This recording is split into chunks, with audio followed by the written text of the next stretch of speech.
Magandang hapon! Kumusta po? Narito po ulit ang update natin para sa lagay ng ating panahon ngayong hapon po ng January 16, 2024 na kung saan ay patuloy pa rin ang pag-ihip ng hangin na mula sa northeast o yung tinatawag po natin na northeast monsoon o yung hanging amihan dito po sa malaking bahagi ng ating bansa.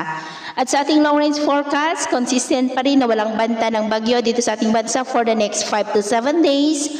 Pero hindi pa rin inaalis ang posibilidad na may isang banta ng sama ng panahon bago matapos ang buwan na ito.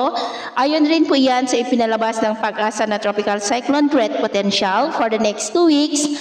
At ang unang bagyo ngayong taon ng 2024 ay tatawagin po yan sa local name na Bagyong Agho.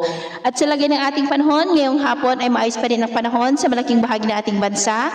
Pero may chance pa rin ng maulap na kalangitan with isolated rain sa malaking bahagi pa rin ng Mindanao, Oriental Mindoro, Camarines Norte,